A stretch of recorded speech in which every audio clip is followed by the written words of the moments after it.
بسم الله الرحمن الرحيم الحمد لله رب العالمين والصلاة والسلام على رسولنا وحبيبنا وسيدنا محمد وعلى آله وأصحابه أجمعين رب زدنا علما وفهما والحقنا بالصالحين اللهم آمين. Құрметті бауырлар, біздер имам Ал-Маусил Ал-Ханафи рахимахуллаху та'аламен Ал-Ихтияр ли-Ta'лил Мухтар атты кітабын оқудамыз. Біздер Алланың қаламымен Китабул Хаджи қажылық жиынтығына келдік, машалла. Ғибадат бабының ең соңғы бабы болған Китабул Хаджи қажылық бабына келдік, жиынтығына. Енді Китабул Хаджи жалпы уа фил-луғати деп дереу бастап кетсек болады иншалла. Келіңіз. Жалпы Китабул Хаджи қажылық дегеннің тілдік мағынасы фил-луғати ал-қасду иля шей'ил муаззам. Ол мақсат қылу ұлы болған нәрсені дейді. Демек, әл-хаджуды мақсат тілдік мағына хаджажту десем, бір ұлы бір жерге барды мақсат қылдым мағынасында екен. Дұрыс па? Демек, бұл тілдік мағынасы әл-қасду иля шей'ил муаззам, ұлы болған нәрсеге мақсат қылу екен. Қайдан білдік? Қала шаиру, оны ақын мына сөзінде өлең жолдарында қолданған екен. Ақын былай деп айтқан: яхуджуна сиббаз зибриқани әл-музаффара деген. Яхуджуна, олар мақсат қылады мына жердегі. Қажылық қылады мақсат, мына жердегі мақсат қылады. Нені? Ұлы болған нәрсені мақсат қылады. Ол не ұлы болған нәрсе? Сиббаз зибриқан. Зибриқан деген адамның лақабаты екен. Зибриқан деген кісінің сибба деген сәлдесін. Яғни зибриқан деген кісінің сәлдесін мақсат қылады. Әл-музаффара, нестелінген? Әтірленген. Музаффара деген яғни шафран жағылған, әтірленген зибриқанның сәлдесін мақсат қылады. Бұл не деген сөз? Бұл жалпы нәрсеге. Зибриқан деген бір кісі болған екен. Ол жалпы қажылыққа барады, жыл сайын қажылыққа баратын жағдай болған бір кісі екен. Қажылыққа жыл сайын барады да өзінің енді басындағы сәлдесін сояқтағы Каабаға не істеп сүртіп алып келеді екен. Енді қауымы да не істейді? Қауымы Каабаға бара алмағаннан кейін Зибриқанның сәлдесіне барады екен. Яғни қажылыққа бара алмаған қауымы сол Зибриқанның несіне әтірленген жаңағы сәлдесіне барып сол мақсат қылады екен. Демек, яхуджу деген ұлы мақсатқа бару керек еді ғой. Ұлы мақсатқа барады ма? Барады. Бұл не? Зибриқанның сәлдесі екен. Осы жерде біз яхуджу бимағна не? Яқсидун, мақсат қылады, ұлы нәрсені мақсат қылады дедік. Ол да не? Зибриқанның сәлдесі. Неге ол ұлы болып кетті? Өйткені ол Каабаға не істелген екен? Сүртілген екен. Түсінікті болды ма? Машалла. Демек, бұл жердегі түсіндіріп жатқан нәрсе не екен? Бұның әл-хадждің әл-қасд иля шей'ил муаззам екенін білдіріп жатыр. Әй яқсидуна имаматаху ашып жатыр. Яғни дейді, әй яқсидуна, олар мақсат қылады оның сәлдесін. Түсінікті? Енді фи шар'i тілдік мағынасын көрген болсақ, шариғаттағы мағынасын беріп жатыр екен. Қасду маудаин махсуси. Ол дегеніміз дейді, арнайы бір жерді мақсат қылу. Демек, қажылыққа баратын адам не дейді? Арнайы Меккеге барады. Дұрыс па? Және уахуал бейт, ол да не дейді? Уаху бейтуллахил харам. Ол да Алланың үйі болған әл-харамды мақсат қылып бару екен. Қажылық дегеніміз бірінші маудаин махсус, махсус болған бір орында мақсат қылу екен. Уахуал бейт, ол да бейт. Бисифатин махсусатин, арнайы сипаттармен барасыз. Қажылық орнында қандай сипатпен барасыз? Сифа махсус, әдем, ихрам. Дұрыс па? Бисифатин махсусин, арнайы сипатпен деген сөз, ихрам халінде барасыз қажылыққа. Одан бөлек фи уақытин махсус, арнайы уақыттарда барасыз. Дұрыс па? Қажылық айлар бар ма? Бар. Шауал, Зулқада, Зулхиджа деген қажылық айлары бар. Осы айлар арнайы уақыттарда істеледі екен. Бишараита махсусатин, және арнайы мақсаттармен, арнайы шарттармен. Дұрыс па? Арнайы шарттар болу керек. Мұсылман болу, азат болу секілді шарттар болу керек. Дұрыс па? Алямаятика иншааллаху та'ала. Алла қаласа бұл шарттар нестелеп саған келеді дейді. Алямаятика толық баяндал келеді деді. Деп шариғатта мағынасын бергеннен кейін оның үкімін бастап жатыр. Уахуа қажылық фаридатун мухкаматун якфуру жахидуха. Онда оның үкімі не дейді? Бекіген не екен? Фарыз екен. Фарида мухкама бекіген, я фарыз. Не үшін? Якфуру жахидуха, бекігендігі сондай. Оның жоққа шығарған адам кәпір болады деп жатыр. Якфуру кәпір болады, жахиду жоққа шығарушы. Яғни бұл наспен арнайы бекіген. Дұрыс па? Машалла. Сол үшін де оны жоққа шығарған адам кәпір болады деп жатыр. Уаху ахаду арканил ислам, және ол исламның рүкіндерінің біреуі. Исламның неше рүкін бар? 5 рүкін бар. Дұрыс па? Ислам рүкіндері 5-і, соның біреуі деп жатыр. Сабатат фардиятуху бил китаб. Оның фарыз екендігі бекіді немен? Құранмен бекіген екен. Және қалай? Уахуа қаулуху та'ала, ол да Алла тағала аят астағфиру билlah, уалиллахи алан-наси хиджул бейт. Уалиллахи Аллах үшін, алан-нас адамдарға міндетті, хиджул бейт, қажылық үйді қажылық қылу. Үйге, яғни Алланың үйіне қажылық қылу адамдарға міндетті. Демек бұл жерде лиллахи не? бұл жердегі ғибарат лиллахидің яғни Аллах үшін аленнас адамдарға міндетті хиджул бейт. Хиджул бейт мубтада муаххар деп алсақ, иә? Қажылық қылу кімге міндетті? Аленнас адамдарға не үшін? Лиллахи Аллах үшін міндетті. Демек, хабар мұқаддам демей лиллахи дегенде мафул ляжлих десекші. Иә, дұрыс па? Яғни не үшін қажылық адамдарға міндетті? Алланың разылығы үшін. Алланың разылығы үшін. Мына жерде лиллахи Алланың разылығы үшін деп жатыр. Аллах үшін ғой мына жерде мағынасы. Адамдарға міндетті қажылық жасау, үйде қажылық қылу не үшін? Алланың разылығы үшін. Түсінікті ма? Өте жақсы. Енді уассуннати. Және дейді бұл бекіде фарыз екендігі Құранмен және уассуннати сүннетпен бекіде. Дұрыс па? Құранның дәлел келтірді сүннетпен бекіде деді да уа қаулуху саллаллаху алейхи ва саллям. Ол да пайғамбарымыздың мына сөзі екен. Бунияль исламу аля хамси аль-хадиса. Ислам 5 тәрекке негізделді деген хадис бар ма? Бар. Және аль-хадиса деп, яғни хадисті толықтырып ал дейді. Бұл жерде не келеді? Соңында хаджул бейт дейді. Яғни хаджул бейт. Ман истата илейхи сабила. Кім оған шама жетсе, ол яғни үйді, яғни Алланың үйін қажылық қылсын деген екен. Ва қаулуху саллаллаху алейхи ва саллям. Одан бөлек пайғамбарымыздың мынандай хадисі бар екен. Ва хаджу бейт раббикум. Раббыларының үйін қажылық қылыңдар. Әмір ма? Әмір. Әмір юфиду ал-вуджуб. Дұрыс па? Әмір уәжіп екендігін білдіреді. Ва алейхи инъақада al-ijмау. Және оның фарз екендігіне инъақада бекіді al-ijма' ижма' бекіді. Ижма' бір ауыздан келісілді оның фарз екендігін. Демек бұл да Құранмен бекіттік, сүннетпен бекіттік және ижмa'пен бекіттік. Түсінікті ма? Өте жақсы. Жақсы. Бұны айтып келгеннен кейін ва сабабу вуджубихи ал-бейту ли-идафатихи илейхи. Енді ва сабабу вуджубихи ал-бейт. Оның уәжіп болуының себебі, қажылықтың уәжіп болуының себебі әл-бейт, яғни Каба. Үй, Алланың үйі қажылықтың уәжіп болу себебі екен. Демек бізде кез келген істің уәжіп болу себебі бар. Намаздың уәжіп болу себебі не? Әл-уақыт. Сосын не дейміз? Біз салату зухр дейміз. Көбінесе біз мудофилей қылған кезде мудофилей себебіне идафа қылған. Дұрыс па? Мысалға закатул мал, малдың зекеті. Демек зекет беріледі, зекет берудің себебі не? Оның нисап мөлшері малының болуы. Дұрыс па? Саум Рамадан, Рамазанның оразасы. Онда демек Рамазанның уәжіп болу себебі Рамазанның кіруі. Дұрыс па? Сол секілді бұл жерде хаджул бейт деп келеді. Бейтті қажылық қылу деген демек бұның уәжіп болу себебі не? Бейт. Сол үшін да бұл өмірінде жылына не? Бір-ақ. Өткен үй жыл сайын қайталанбайды ғой. Бір үй бір-ақ рет бар. Сондықтан қажылықтың да себебі уәжіп болу себебі не?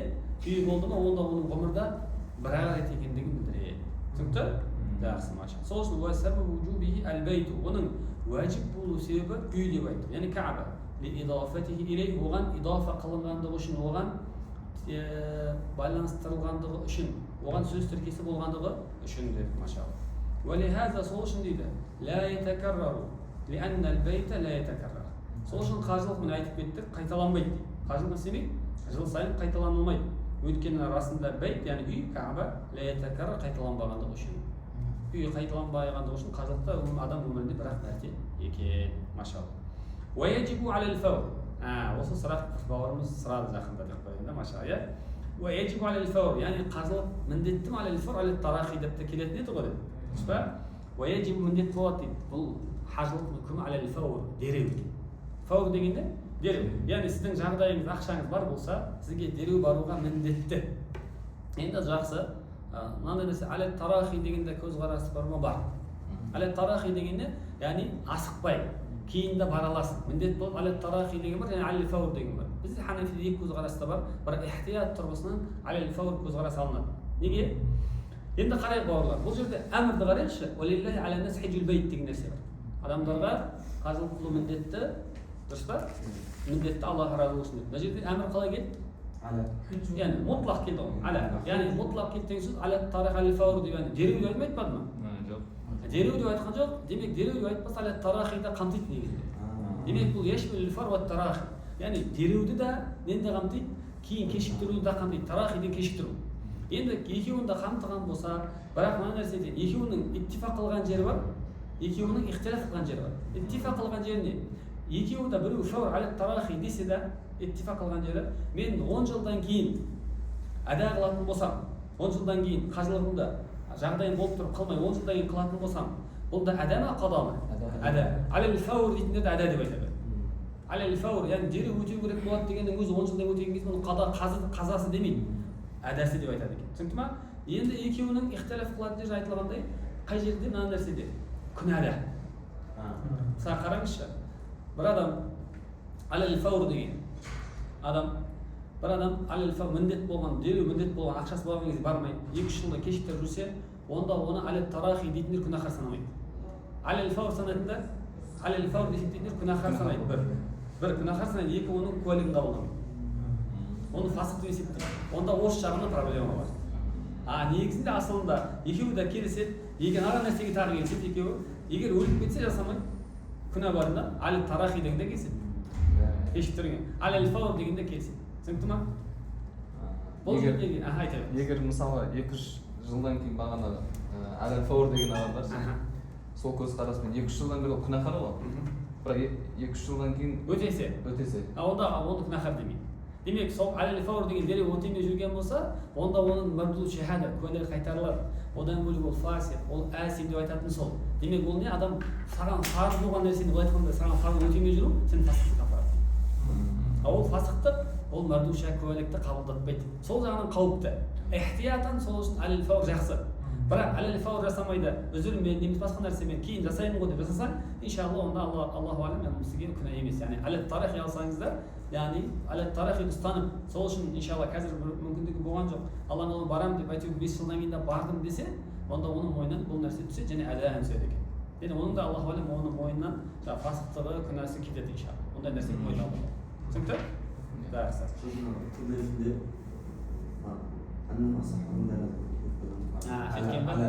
على الفرصح وعندنا يا ما شاء الله ده ديمك سيدنا سليمان عند محمد أنه على الطرف محمد يعني ديمك бұл нәрселер дерек Абу Ханифаның ғана көзқарасын келтіріп, ол да муфтабик осыны ғана келтірген. Бізде осыны ғана келтіргенде қали саллаллаху алейхи ва саллям жалғастырған екен. Демек түсіндік, алел фаур тарих көзқарасы бар, ихтиятан алел фаур күшті, дұрыс. Бір алел тарих орындап жатса да біз оны не демейміз? Деген дұрыс емес демейміз. Демек бізде бір адамға жасап кейін жасап жатса, альхамдулилlah дұрыс дейміз. Бір адам сұраса, менде ақша бар, қажылыққа бару керек па, дереу бар деп айтқан жақсырақ. Құлшылығын кейінге қалдырмас үшін дейміз. Түсінікті ма? Просто бұл жағдай нәрсе ғалымдар нәрсе айтады да, алел тарахида шәк бар ғой, күмән бар ғой. Сен алел тарахи өліп кетуі мүмкінсің. Мысалы намаздың арасында мына нәрсе айтайықшы. Намазда алел фаур ма жоқ? Намаз уақыт кіргеннен кейін әлі мойның алел фаур өтуі міндеттелмейді. Дұрыс па? Өйткені бір намаздың арасында екінші намаз кіргеннен өліп кету қаупі нәдір. Бірақ бір жыл келесі жылға дейін сен өмір сүретінің жоқ па, ол белгісіз ғой. Демек сенің келесі жылға дейін өмір сүретінің белгісіз болғандығы үшін өліп кетуің қаупі көбірек қой. Онда бұл нәрсе үшін дереу орында деп отыр. Жақсы ма? Жақсы. Келесі. ويجب على الفور دедік وقال صلى الله عليه وسلم пайғамбар мына хадисін келтіреді, осыған келтіріп отыр, дәлел қылып отыр. Қандай дейді? Мен мәләка зәда. Кім иелік ететін болса, мал мүлікке, зәда деген мал мүлікке, яғни ақшаға, азық-түлікке иелік ететін болса, юбаллигуху иля байтиллахи та'ала. Алла тағаланың үйіне жеткізетін дейді. Алла тағала үйіне апаратындай ақшасы мал мүлікке иелік ететін болса, уәләм яхуджа. Және ол да қажылық қылмаса, ақшасы бола тұра қажылық қылмаса, фәлә алейхи ән ямута яхудиян әу насраниян. Онда фәлә алейхи деген оның айырмасы жоқ қой. Ән ямута яхудиян. Оны яхуди болып өлуі, әу насрани немесе насрани болып өлуі дейді. Яхуди болып насрани болып өлуінің айырмашылығы қалмай қалады дейді. Фәлә алейхи деген оған бұл қарсы келе алмайды оған. Қажылық міндет болып, қажылық жасамау деген сөз, онда бұл яхуди насрани деп айтуға не кедергі? Деген сияқты ғой. Фәлә алейхи деген не кедергі? Не кедергі бола алады? Ол қажылық міндет болып жасамаса, онда ол яхуди немесе насрани өлуі не деп отыр? Қиын нәрсе, иә? Осыған сүйене отырып не деп отыр? Алел фаур деп отыр иншалла. Және уан Аби Ханифа радийаллаху анху, Абу Ханифа радийаллаху сөз бар екен. Ма ядуллу алей. Осыған дәлел болатындай сөз бар екен. Осыған дәлел болады деген не? Алел фаур екендігіне. Алел фаур міндет деген дәлел болатындай сөз бар екен. Файнаху қала من كان عنده ما يحج به ويريد التزوج يبدأ بالحج. فرزمان من كان عنده كمده болса ما يحج به ومن қажылық қылатындай мал мүлік ақшасы болатын болса ويريد التزوج және үйленуді қаласа неден бастасын? يبدأ بالحج. Онда ол бастайды қажылықпен дейді. Ақшаң болып тұрса, үйленген кезде үйленбей тұра тұр, нені өтеп ал дейді? Қажылығыңды өтеп ал. Жоқ, Абу Ханифа. Абу Ханифа жақсы ма? Неге өйтіп айтып отыр? Дәлел кетіреді. ولأن الموت في السنة غير نادر. Өйткені расында өлім бір жылдың ішінде сирек емес қой. Бір жылдың ішінде өліп кетуің яғни болады ғой. Сирек емес деп жатыр. بخلاف وقت الصلاة. Бірақ та бұл намаздың уақытының тескерісі. Намаздың уақытының ішінде فإن الموت فيه نادر. Өйткені намаздың уақытының ішінде өліп кетуі сирек. Сол үшін де намазды кірген бойда оқымай, шыққанға дейін оқып алсақ бола ма? Болады әрине. Дұрыс па? Жақсы. ولهذا сол үшін كان التعجيل أفضل إجماعا. Сол үшін де дейді. على التراخي деген екеуі итtifaq қылған жер бар екен. Екеуі де على التراخي кешіктірсе болады, кешіктірсе уәжіп болады деді ғой. Олардың өзі келіскен. ولهذا كان التعجيل ертелету أفضل абзалырақ إجماع бір ауыз. على التراخي дегендердің өзі ертелету не деген? Абзал деген. Түсінікті ма? Жақсы, иншалла. قال әрмен қарай. وهو فريضة العمر. Және оны жалғастырып отыр. Ол да дейді ғұмырлық парыз екен. Демек ғұмырлық парыз ғұмырында бір-ақ рет өтесе мойнынан түсетін парыз. Келесі жасауға бола ма екінші рет? Болады, бірақ ол не болады? Нәпіл болады. Иә, екінші, үшінші жасап жатқан болса ол да ол нәпіл қажылық есептеледі екен иншалла. ولا يجب إلا مرة واحدة. және ол міндет болмайды, тек қана бір-ақ рет болады өмірінде, бір-ақ рет жасауға болады. Неге? Лима руя. Өйткені риуаят етілді ғой. Аннаху расында ләмма назала түскен уақытта, қаулуху тағала, Алла тағаланың аят түскен уақытта, қандай? Астағиз биллахи ва лиллахи аля нас хиджул бейт деген түскен кезде, қала ражулун, бір адам айтқан екен: Я Расулаллах, Алланың елшісі, афи кулли амин, әр жыл сайын ба? Әр жыл сайын адамға міндет па деген кезде, қала ла бәл марратан вахидатан. Жоқ, керісінше бір-ақ рет деген екен. Жақсы ма? وَلِأَنَّ السَّبَبَ هُوَ الْبَيْتُ وَلَا يَتَكَرَّرُ. Екінші себебі дейді, ол не? Оның қажылықтың себебі ол үй, бейт, яғни Кәба. Ол да Кәбада ла ятакаррар, қайталанбайды. Жақсы. وَعَلَى ذَلِكَ الْإِجْمَاعُ. және бұл нәрсеге бір ауыздан ижма бар деп жатыр. Оның ғұмырда бір-ақ рет екендігіне не бар? Ижма бар екен. Жастың соңынан келіп тұр осы ла бәл марратан вахидатан деп. Иә. Негізі үндемейді ғой. Негізі бұл екінші бір айбараны алып келген. Негізі бұл жерде мына біздің алып келген нәрсе дереу кәдімгідей ла бәл марра вахида деп дереу берген. Бұл екінші хадистің басқа бір мәтінде. Негізі пайғамбар біреуге жауап бермейді дегенде айбара келеді. Пайғамбар саллаллаху алейхи вассалам жауап бермей, одан кейін бар жауап береді деп келеді. Мына жердегі ол хадисті бермепті, Аллаху алам, осы прям осы хадисті берген екен. Жақсы ма? Ондай да хадис бар негізі. Өйткені пайғамбар ашуланады негізінде, егер мен иә дегенде бәлки жыл сайын болып қалар еді. Ондай сұрамауым керек еді ғой деген секілді, бұл сұратқан наразы екендігін пайғамбар білдіреді негізінде. Жақсы ма? Жақсы. Және қала, енді мынаны бастап жатыр, арман қарай, бұның үкімін айтып болғаннан кейін, қала ва аля кулли муслими. Бұл міндет фарыз кімге? Әрбір мұсылманға. Демек бұл енді бұл қажылықтың шарттарын баяндайды. Айттық қой, шарайта махсуса, арнайы шарттар бар. Қандай шарттар осылар екен? Мына шарт сенде табылса, саған сол кезде ғана фарыз. Бұл шарттар сенде табылмаса, саған фарыз емес. Онда бұл шарттар дейді, міндет болады. Бұл қажылық аля кулли муслим, барлық мұсылманға бір. Хурри, азат иесіне, ақилин, ақыл иесіне, одан кейін балиғин, балиғат иесіне, сахихин, сау адамға, ауру болсаң да фарыз емес демек, көрдіңіз бе? Қадирин аля зат ва рахилати, және құдіретті болғанға, яғни шамасы жеткенге, неге? Аля зат, азық-түлікке, ва рахила, көлікке. Демек жолда жейтін азық-түлігің болу керек, ва рахила, көлігің болу керек екен. Және дейді, ва нафақати захабихи ва иябихи, және барып келу, бару және оралу, барып қайту нәпақаң болу керек, барып қайтатын ақшаң болу керек екен. Фадилан, және ол артық болу керек, ан хауаиджи ал-аслияти, негізгі қажеттіліктерден тыс ақшаң болуы керек. Негізгі қажеттіліктер деген не бізде? Сенің өзіңнің үйің, негізі өзіңнің машинаң бір, көлігің деген секілді. Бұлардың артық ақша болатын болса ғана міндет болады екен. Және дейді, ва нафақати айялихи иля хина яуду, және артық ақшасы болу керек. Ва нафақати айялихи, отбасының нәпақасы болу керек. Отбасының нәпақасы иля хина яуду, қашанға дейін? Оралғанға дейін. Бәлки сіз бір ай қажылыққа кететін болса, бір ай бойы отбасының нәпақасын қалдырып кету міндеттеледі. Жақсы ма? Жақсы. Кейін ва якуну тариқу амина, және жолдың аман болуы да міндетті деп отыр. Ва якуну тариқу амина, жол қауіпсіз болу керек. Аминан деген қауіпсіз, аман болу керек екен. Бұнда бауырлар бұл шартты да қосады, бірақ бұл шартты ихтилаф болған. Шарт қандай? Бұл шартул адами, шартул уджуб дейді. Қалай? Жоғарыдағының барлығы шартул вуджуб, уәжіп болу үшін шарттар. Мысалға сізге жаңағыдай мұсылман болмасаң сізге уәжіп емес бұл. Сізге азат құл болсаң уәжіп емес, мәжнүн болсаң уәжіп емес. Бірақ бұның барлығы сізде бар. Бірақ жолда не болып жатыр? Соғыс болып жатыр деп айтайық. Жол қауіпсіз емес. Жол қауіпсіз емес, дұрыс. Жол қауіпті болатын болса, онда сіздің ақшаңыз бәр жағдай келіп тұр. Тек жол қауіпті болған үшін бара алмаймыз. Онда сізге уәжіп болып тұр ма мойныңызға, әлде уәжіп емес па деген сұрақ. Егер бұны шартул вуджуб деп алса уәжіп сізге. Уәжіп емес. Шартул ада деп алса онда уәжіп. Жол қауіпті, сізге адасы онда пока уәжіп емес. Несі уәжіп бірақ сізге? Жалпы өзі уәжіп. Енді қараң, сіз бұда не сәмәрутул хилаф неге апарады? Сен бара алмай барып өліп кетсең, онда мойныңа сен қажылық фарзы өліп кеттің. Сен не істеу керексің? Сен өсиет қылып кету керексің. Түсінікті ме? Егер бұны шартул вуджуб деп алатын болса, онда тіпті өліп кетсең ешнәрсе өсиетте керек емес. Түсінікті ме? Демек жолдың қауіпсіздігін ихтилаф не деп алдық? Оны шартул вуджуб деп алады, шартул ада деп алатындар бар, Аллаху алейм. Жақсы ма? Мына жерде неге кіргізген? Мына жерде қарасақ, шартул адаға шартул вуджуб кіргізген сияқты көрініп тұр. Өткен вуджубпен бірге айтып бердім. Жақсы. Енді осыларды айтып болғаннан кейін жеке-жеке кіреді енді.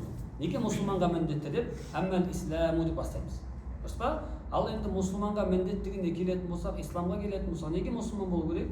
Фалианнал кафира лейса ахлан ли адаил ибадат. Өйткені расында кәпір адам бұл лайық емес ғибадаттарды, құлшылықтарды өтеуге. Дұрыс па? Лейса ахлан деген лайық емес, оның әхлі емес. Не үшін?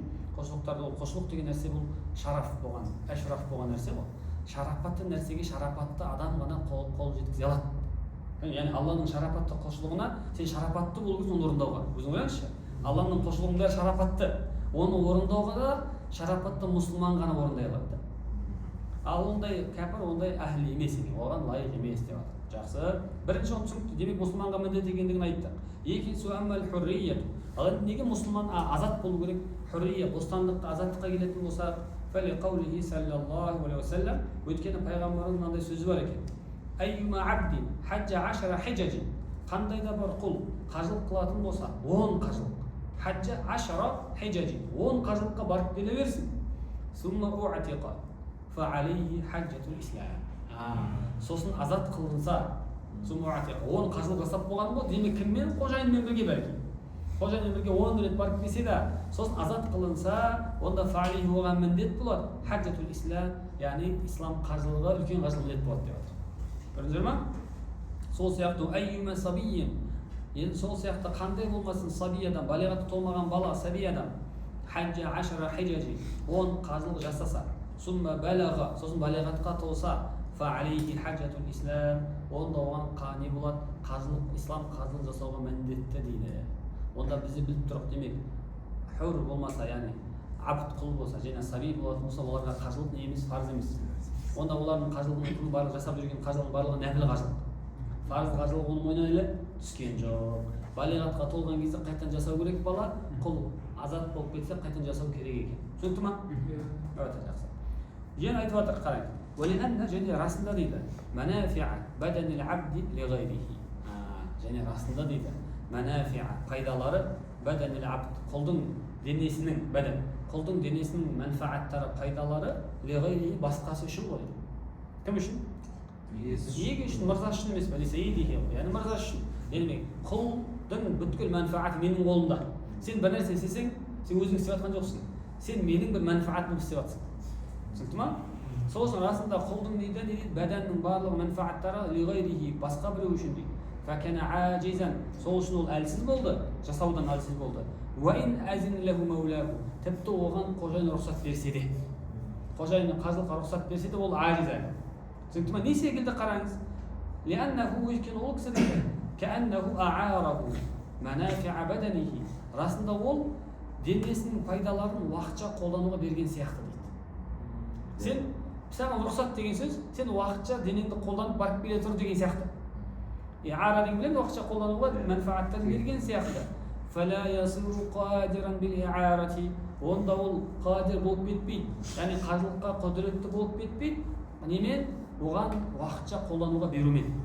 Денесін уақытша қолдануға берумен құл не болып кетпейді дейді, қажылыққа қадир болып кетпейді. Бұл не сияқты? Бұл не сияқты? Кәл фақири ла ясиру қадиран иза а'араху ғайруху аззады ва рахилат. Бұл бір фақыр адам сияқты. Кәл фақир. لا يصير قادرا. Ол да құдіретті болып кетпейді дейді. إذا أعاره غيره оған басқа біреу уақытша бере тұрса, الزاد والراحلة. Яғни азық-түлік пен және көлікті уақытша қолдануға бере тұрумен не болып кетпейді? Қадір болып кетпейді. Түсінікті болды ма? Өте жақсы, машалла. Егер суып кетсе, сәл жақсақ болады. Деп, бұны да бітірген болдық. Түсінбесеңдер сұраңыздар.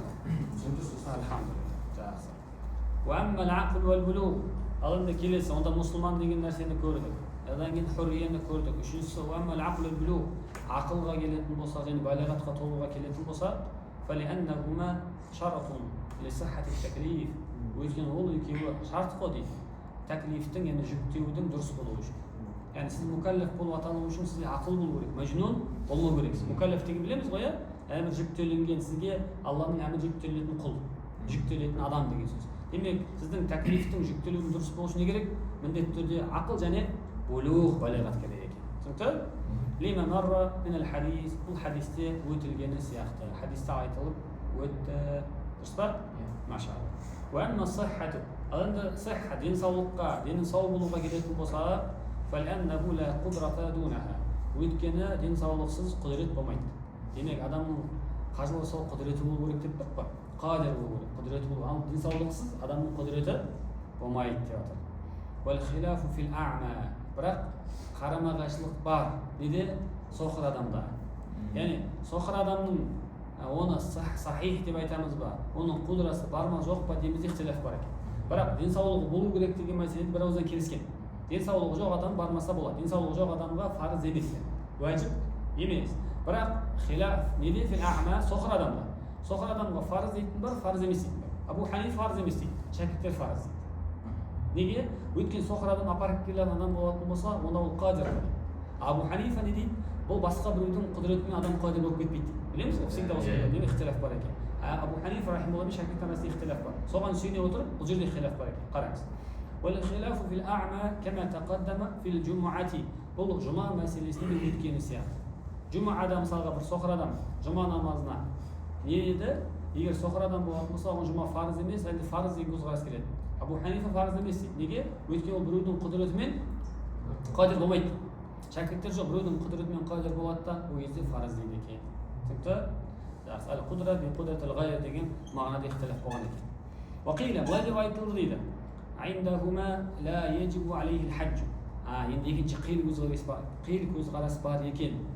Яғни عندهما деген имамайнның көзқарасында не бар дейді? لا يجب عليه الحج.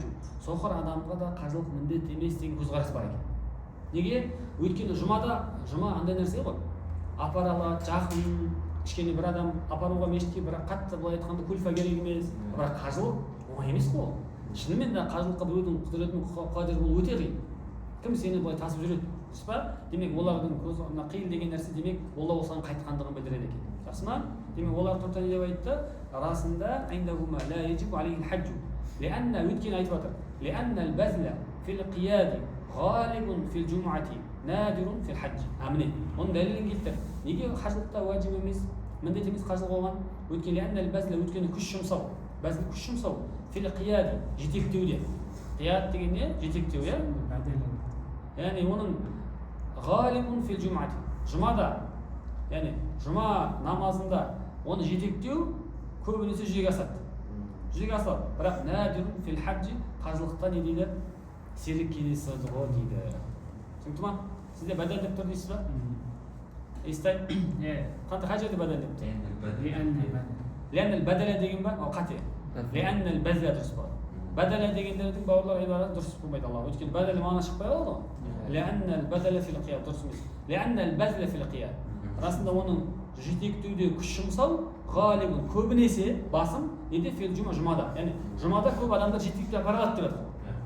Бірақ бұл ал қажылыққа апару өте сирек қой.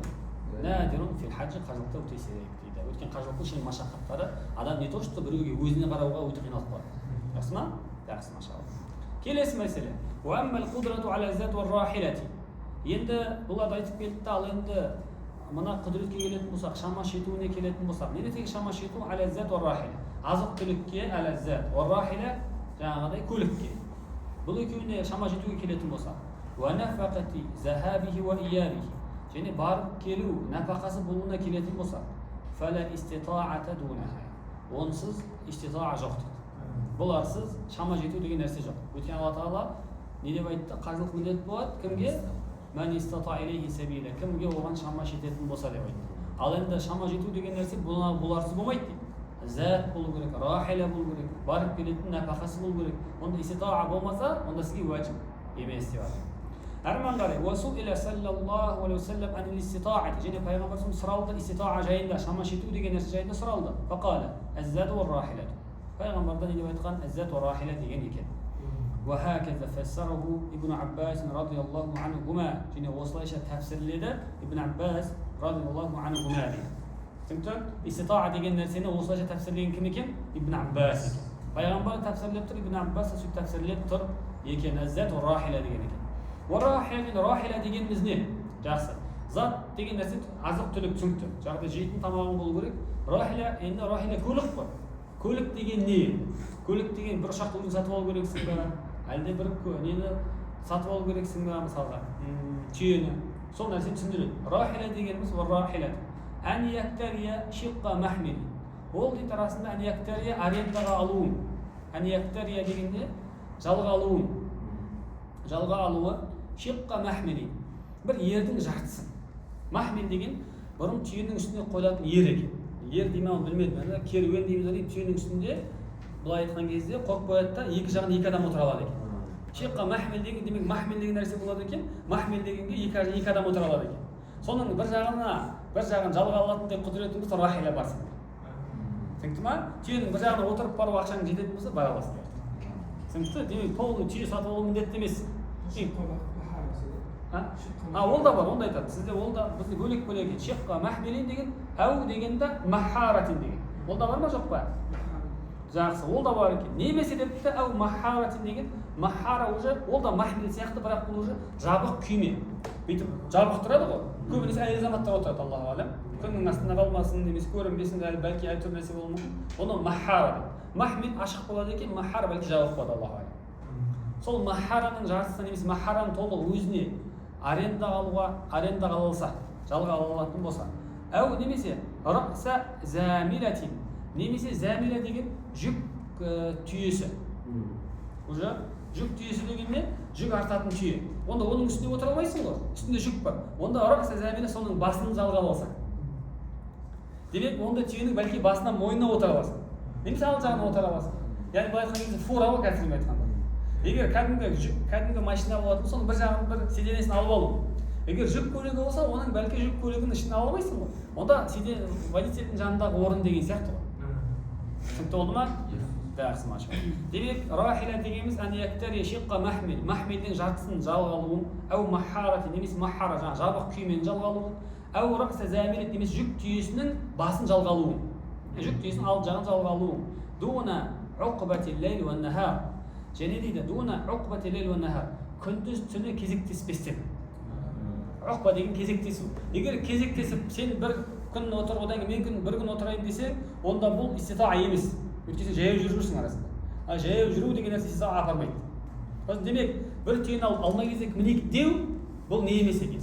Иститаа емес. Сол үшін дуна уқбати лейл уан нахар деген сол екен. Күндіз түні кезектесусіз деп атқан сол. Тек өзі осы шықты. Олай да. Өзі болып өзі біледі онда. Түсіп мініп жүргісі келсе ма? Ода проблем жоқ қой. Бұл кезектесем деген шартты мініп жатыр. Бір түйе алайық, кезектесіп мінемін десем болмайды екен. Сен өзің мініп бара алатындай болу керексің. Әрине шаршап қалуы мүмкін жолда. Дұрыс па?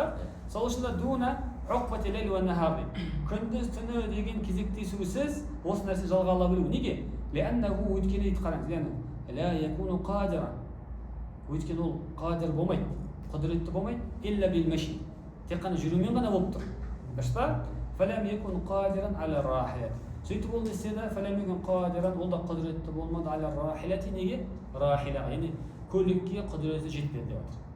Бірақ тағы айтайын бауырлар, құдіреті жетпеді деген кезде кейде рахила деген нәрсені бір адам бұл нәрсені өзінің ихтиярымен мен де өйтіп барамын десе, бұл проблем жоқ. Оның ойынан түседі, ол басқа мәселе. Бірақ уәжіп болмау тұрғысынан ол уәжіп болмайды. Бірақ бір адам жақсы келісек алмай кезде мініп барайық десе, ода вообще проблема жоқ. Тіпті жаяу барса да оныкі иншалла мақбуля. адам өзін қинау болмайды, басқа нәрсе, бірақ жоқ барам, жаяу барам, велосипедпен барам деп жатса, олардың қажылығы жоқ демейміз. Қажылығы бар, бірақ оларға міндет емес еді негізі. Бірақ өзіне міндет қылып барып жатқан болса, бәлки оның ойынан түссе де иншалла. Түсінікті болды ма? Жақсы. Сол үшін айтып жатыр бұл жерде. Өйткені расында ол қадір болған жоқ, тек қана жүрумен ғана қадір болды. فلم يكن قادرا على الراحلة دеді. وأما كونه فاضلا عن الحوائج الأصلية. Ал енді расында мынаған келетін болсақ, وأما كونه мына болмыста болу керек десек, фадилан ақшасы артық болу керек. Неден? Негізгі қажеттіліктерінен. Негізгі қажеттіліктен артық болу керек. Неге? لأنها өйткені негізгі қажеттіліктері مقدمة على حقوق الله تعالى. Алла Тағаланың хақларының алдына шығарылады дейді. Субханалла. Иә? Адам негізгі қажеттіліктері ішіп жеген тамағы, үйі, машинасы адам Алланың хақысының алдына шығарылады. Зекет беретін кезде білеміз бірінші адам өзінің негізгі қажеттіліктер өтегеннен кейін деген сияқты кез келген нәрседе Алла Тағала адам негізгі қажеттіліктерін алдына шығарады екен. Жақсы, машалла. Енді дейді, уәказа сол секілді ан-нафақати аялихи, сол секілді артық болу керек. Негізгі қажеттіліктерінен артық болу, ақшасы болу керек болған болса, артық болу керек отбасының нәпақасынан да. Отбасының нәпақасы өз алдына бөлек болу керек. Содан артық болу керек. Лианнаха өйткені ол отбасы мустахаққатун лахум. Өйткені отбасы лайықты, сол мустахаққату лахум, сол ақшаға, сол нәпақаға лайықты екен. Түсінікті ма? Яғни отбасы лайықтырақ болып табылады екен. Ва хукухухум, яғни отбасының хақлары болатын болса, муқаддаматун аля хукухиллахи та'аля ли фақрихим ва ғинахум. Субханалла. Қараңызшы, ал енді отбасының хақлары дейді, Алла Тағаланың хақларының алдына шығарылады. Муқаддамун аля хукухиллахи та'аля ли фақрихим, өйткені олар мұқтаж болғандығы үшін. Адамдар мұқтаж, ва ғинахум, Алла мұқтажсыз болғандығы үшін. Ішпа, Алла мұқтажсыз болғандығы үшін, субханалла, бұл мұқтаждардың хақысы Аллаға шығарылады екен. Түсінікті болды ма? Ва каза сол секілді фадилан артық болу керек ақшасы. Ан қадаи дуюнихи лима байянна. Және ақшасы артық болу керек қарыздарын өтеуден. Неге лима байянна? Баяндап өткенімізге орай деді. Зекет. Хауаж аслия дейді өткен. Нені баяндады? Хауаж аслия деген негізгі қажеттіліктерінен артық болу керек дедік қой. Ал енді қарыз негізгі қажеттілік па? Әрине. Дұрыс па? Әрине бұл негізгі қажеттіліктердің бірі. Яғни қарыз деген өте сондай қиын нәрсе екен, ол да негізгі қажеттілік жатады екен. Сол үшін бұл жерде лима баянна Аллаху алам әл-хауаж аслия қайтарсақ жақсырақ болады. Иә, баяндап өткенімізге орай деп, демек бұны айтсақ болады екен. Ва ан Аби Юсуф рахимахуллаху, арманға жалғастырып Абу Юсуф рахимахуллахның көзқарасы бар екен, одан жеткен риуаят бар екен. Ва нафақату шахрин ба'да аудихи иля ватанихи. Бұны да қосып қойыпты. Тіпті дейді, бұл айтылғандар нәпақаның барын артық болу керек дедік қой. Оны ол былай тұрсын, мынаны да қосып қойсақ болады дейді. Ва нафақату шахрин, бір айдың нәпақасы дейді. Бір айдың нәпақасы. Ба'да аудихи иля ватанихи. Отанына қайтқаннан кейін. Неге бұл әдемі керемет? Неге? Өткен сен қайтып келіп жұмыс істеген кезде айлық бір айдан кейін беріледі ғой. Дұрыс па? Сразу кейде болады. Біз отпуск кезінде көбісі жетеміз де, отпуск кезінде демаламыз да, ақшаны жұмсайсың да, жұмыс істеп келесі айға жете салмай отырасың. Көбінесе болады, байқалады, иә? Отпусктың ақшасын бәрін көп беріледі ақша. Енді отпусктен келіп қосылған кезде әлі бір айға дейін қалай күн кешемін деп барынша әйтеуір өмір сүріп, қарыз қалдырып өмір сүріп кетесің. Дұрыс па? Демек сол секілді сен де барып, сен бұл айтқан кезде бір ай кеттің қаржылыққа. Қайтып келгеннен ақшаң бір айға дейін, айлық тағы бір айдан кейін өсетін болса, сол бір ай өзің ақшаң болу керек. Иншалла. Деп жатыр екен кім? Абу Юсуф рахимахуллахның сөзі екен. Ва ин канат лаху дарун ла яскуруха ва абдун ла ястахдимуху яджибу алейхи ан яби'ахума фил хадж. Енді бұл мәселені келтіріпті, қараңыздар.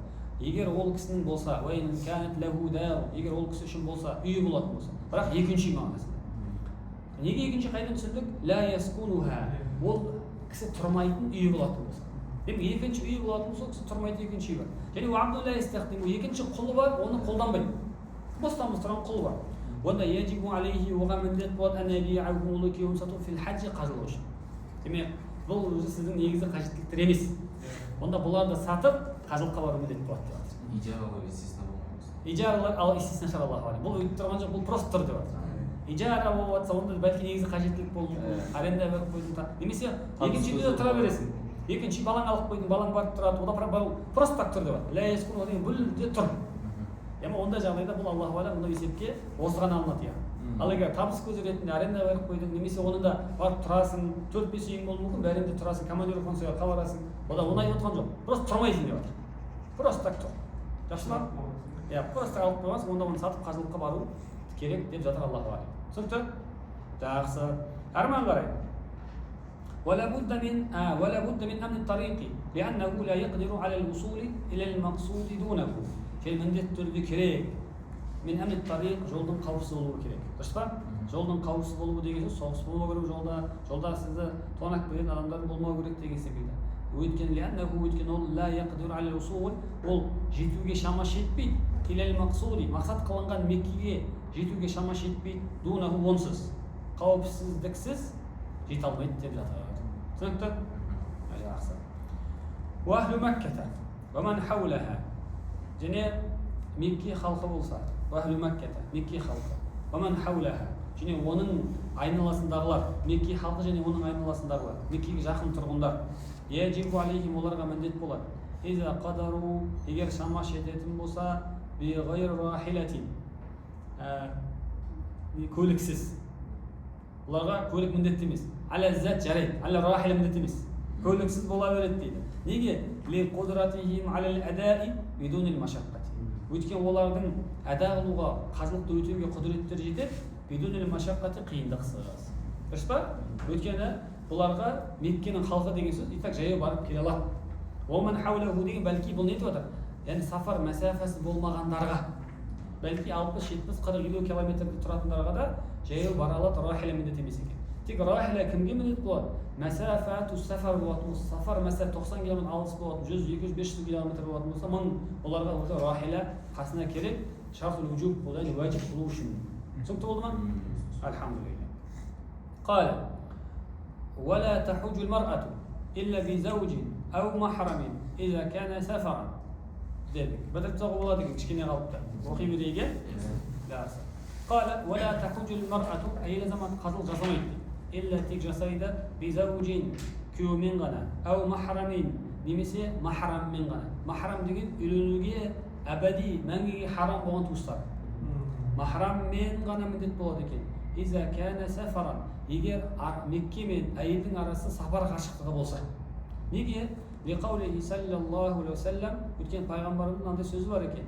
Ла яхиллу ли имраатин, әйелге халал болмайды. Ту'мину биллахи ва лаумил ахири. Сондай әйел Аллаға иман келтіретін, және ақыретке иман келтіретін әйелге халал болмайды. Ан тусафира саласата айямин. 3 күнді сапарға шегуге, 3 күндік сапарға шығуға فما فوقها одан да көбірек болғанға сапарға шығуға болмайды. Илля ва ма'а заужуха, тек қана болады өзімен бірге күйеу болатын болса. Ау зу рахимин махрамин минха, немесе зу рахимин, жатыр иесі болған, махрамин, махрам болған кісімен ғана, минха олардан болған. Яғни махрам болған бір жатырдан шыққандармен ғана не болады дейді, шыға алады деп жатыр. Жақсы. وقال صلى الله عليه وسلم شيني پیغمبرمыздың да хадисі бар екен. لا تحج المرأة أي زمات قازылыққа бармайды إلا тек қана баруға болады. ومعها زوجها оның бірге күйеуі болу керек. أو ذو رحم محرم منها, немесе әйелден болған, әйелге үйленуге мәңгіге харам болған махрам туысқанымен ғана болады деп. Енді ол махраму деп бұны түсіндіреді. Махрам дегеніміз кім еді? Ол махрам күллу барлығы من لا يحل له نكاحها على التأبيد. ол әйелге халал болмайды, онымен үйлену على التأبيد мәңгіге. Түсінді ма? Мәңгіге харам болу керек екен. Бізде демек өткеніміз білеміз, ол мухаррамат екіге бөлінеді де, على التأبيد және على الوقت, яғни муаққат немесе муаббат деп бөлінеді. Уақытша мәңгіге де. Демек муаббат никах қылуға болмайтындардың барлығы махрам екен. Қалай неге муаббат харам үйлену? Қандай себеппен? Ли қарабатын, туысқандық себеппен. Әу радаи, демек сүт бауырлық. Демек әйел азамат сүт ағасымен, сүт бауырымен, немесе сүт әкесімен сапарға шыға алады. Аллаху алам, қандай сапарға? Меккеге бара алады деп. Түсінді ма? Одан бөлек әу сихриятин, немесе не дейміз оны? Қайындық жұрт құда деп айтамыз ба? Яғни үйленгеннен кейін пайда болатын қарым-қатынас. Қайын жұрттық қарым-қатынас десеңіз болады екен. Мысалға, сіз үйленгеннен кейін сіздің енеңіз бәлки сізге не? Муаббат харам. Онда енеңізбен бірге Аллаху алам бәлки неге баруға болады деп отыр. немесе олай айтпай ақ қойшы, ол керісінше қиын болып кетеді. Былай деп айтайын. Мен бір әйелге үйлендім. Менің оның қызбен келді, өгей қыз. Өгей қызбен мен үйленуім муаббат харам. Онда мен өгей қызбен бірге умраға бара аламын ба? Бара алады екен. Немесе қажылыққа бара аламын, бара алады екен. Осылай кішкентай сұрақ болады. Айта беріңіз. Түсінікті болады ме? Бірақ айтылғандай анасымен не болғаннан кейін, уат болғаннан кейін. Дұрыс па? Жақсы. Келесі. Уәл-абду уәл-хурру уәл-муслиму уәл-зиммию сауаун. Бұл махрам мәселесінде, құл болсын, уәл-абду уәл-хурру азат болсын, уәл-муслиму уәл-зиммию зимми болсын сауаун тең. Демек, бір азат әйел құл болған бауырымен махрам болса бара береді.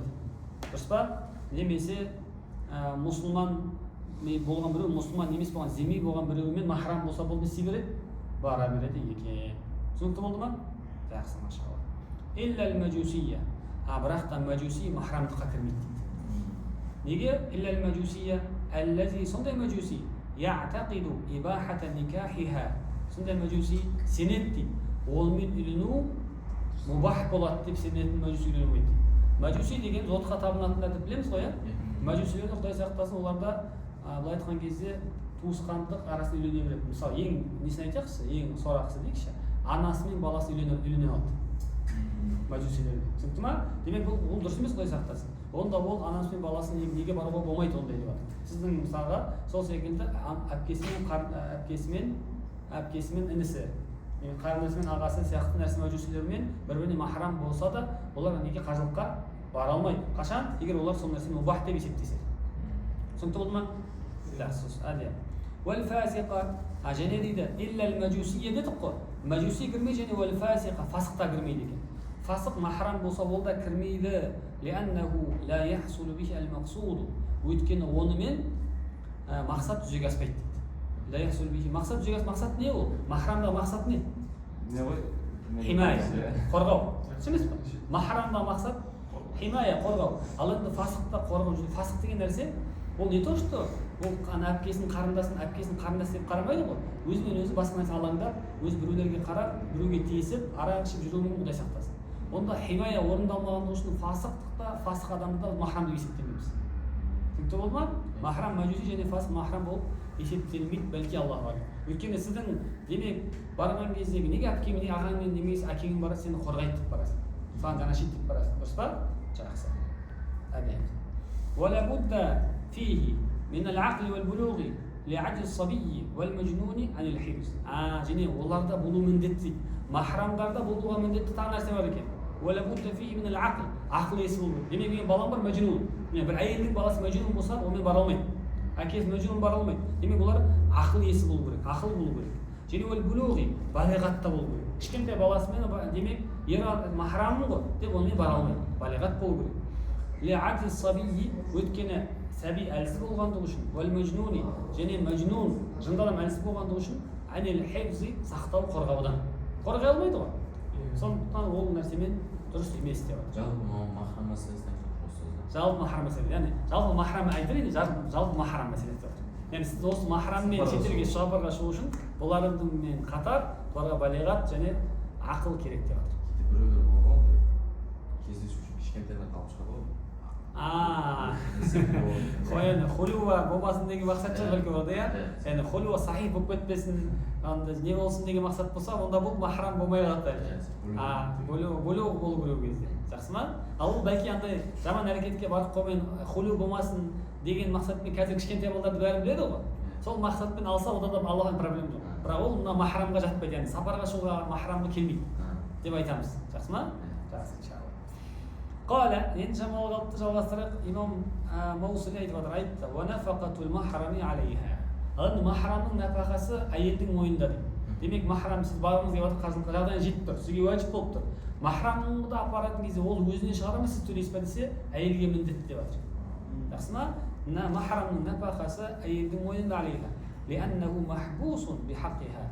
Өйткені ол еркек сол әйелдің хақысымен махбус, хабс қылынған ғой, яғни қамалған, ұсталынған ғой. Яғни қажылыққа баруы да әйелдің хақысы үшін ғой деп жатыр. Дұрыс па?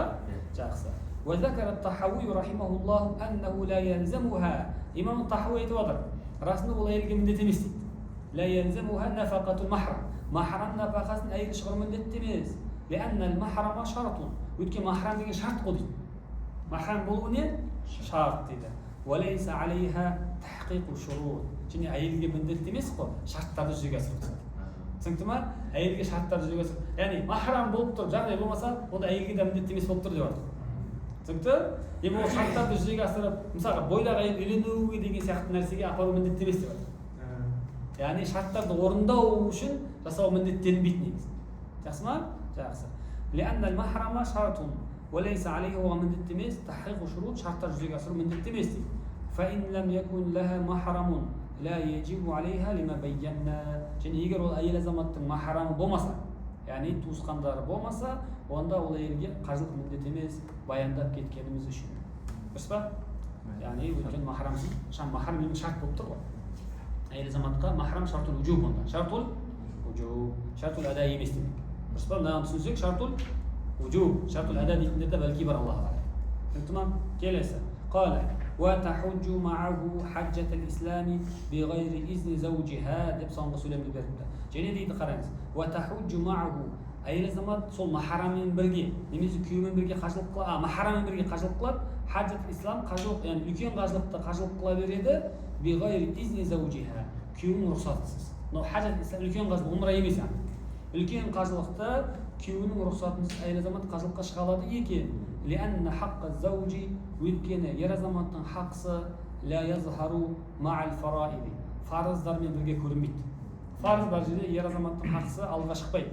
كالصوم والصلاة ораза және намаз сияқты. Оразадан күйеуің тыйса, намаздан күйеуің тыйса, оны тыңдамаймыз. өйткені لا طاعة في معصية الخالق. дұрыс па? يعني لا طاعة لمخلوق في معصية الخالق. Яғни жаратылысқа бағынбаймыз, бағындырылмайды Аллаға қарсы шығуда. Дұрыс па? Сосын бұл мәселелерде де күйеуге қажылық фарз болып тұрса барма десе, онда махрамы да болып тұрса, оны тыңдамай бара беруіне болады деп жатыр. Аллаху а'лам бил хақиқати ва ахиру дa'уана ан алхамдулиллахи раббил аламин десек. Өйткені әрмен қарай уже уақыттары кетеді. Яғни уже оның қажылық уақыттары кетеді, одан қажылықтың миқаттары кетеді. Ол мәселені кейін сабақтарда алсақ иншалла. Ассаламу алейкум ва рахматуллахи ва баракатух.